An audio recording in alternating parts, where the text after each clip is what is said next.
People think DPF systems just clog up for no reason. The truth, it's almost always our bad habits that cause those problems, and today we are going to go through the 5 biggest DPF killers known to man and how you could potentially avoid these ones. First, a quick recap of what the DPF actually does. The DPF is a ceramic filter designed to trap soot particles that are coming out from your engine. Think of it as a big bag from a vacuum cleaner. It catches all the dirt and all the dust, in our case the soot, so that it doesn't go out of your tailpipe and it doesn't show to all of your friends and people that you're driving a tractor,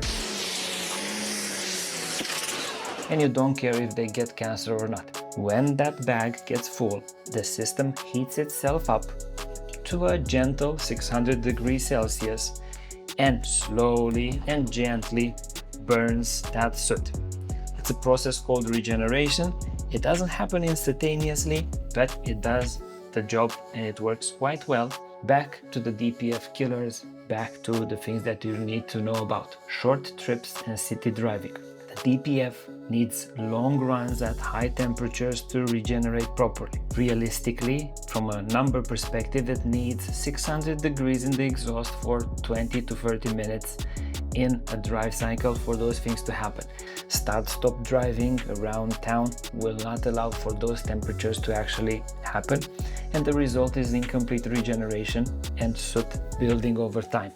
The key takeaway here is you should take your vehicle for an occasional motorway run. 30 minutes on the motorway can be a useful thing for your DPF's health. Cheap oil or the wrong oil for your vehicle. This is the equivalent of vacuuming the wrong stuff and putting it in the bag. Your car needs oil that is low in ash, low in sulfurous, to make sure that it doesn't clog up. If you use the incorrect oil, or if you use very cheap oil, the DPF might not work properly. The key takeaway here, use quality oils and make sure to use the approved and recommended oil from the manufacturer of your vehicle. Ignoring warning lights. The DPF light, the check engine light, they're quite easy to ignore, especially when you think that your mechanic will charge you a fortune to diagnose those types of problems. When your car is trying to tell you something that things are going wrong, you should listen. If you interrupt multiple regeneration attempts time after time, the filter clogs up much faster. What you could do here is get a cheap scanner, something that nowadays is quite available, and start looking into your DPF status to understand what is actually happening to your vehicle and also to understand the reason of potential check engine lights. Bad sensors and bad actuators. Here we're thinking of temperature, pressure, oxygen, the infamous EGR, and even the swirl flaps. These things are things that can inhibit the regeneration from happening. The ECU is taking into account inputs from sensors and actuators, and overall it is making sure that your vehicle doesn't catch fire due to a mechanical failure in the process of regenerating the DPF. Or the key tip here is to make sure that the sensors are working properly, and the easiest way to do that is by getting a scanner and monitoring how much time has passed since your last successful DPF regen. These tools will be able to guide you in getting that information, and if you see that the regeneration hasn't happened for a very long period of time, you can go in more detail and understand which sensors might not be working correctly. Poor maintenance is a killer.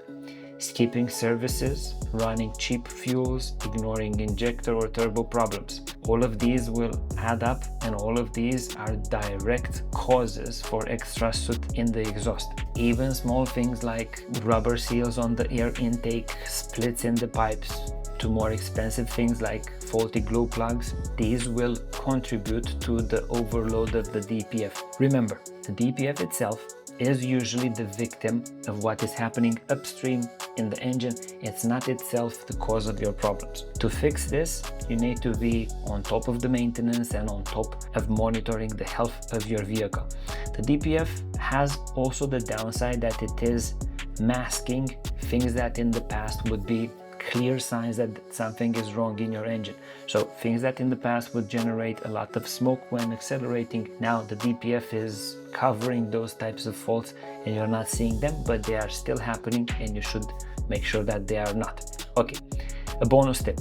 On some vehicles, the DPF, to be able to regenerate, will have to ensure that some conditions are met. These conditions can be quite strange, and as an example, the DPF might, or the engine ECU will monitor the fact that you have your seat belt buckled in, and on top of that, that your fuel tank has enough fuel for that process. Some manufacturers might decide on 10, 20, 15, 30 liters. The important bit is that although these things can be strange for the majority of people, you need to get to know which are these so-called inhibitors for your vehicle and make sure that you're actually having them checked and they are not blocking your DPF regeneration. There you have it.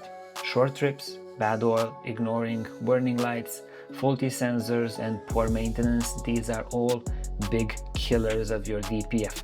If you found this useful, check out the other videos regarding diagnostics and DPF systems. You have them on the channel. Hit the subscribe button to motivate me to make other videos. I'm quite sad if I don't see enough likes and subscribes on the channel. And stay tuned for the next video where we will be discussing those uncomfortable truths about DPF deletes that nobody likes to talk about. Thank you for watching and see you in the next one.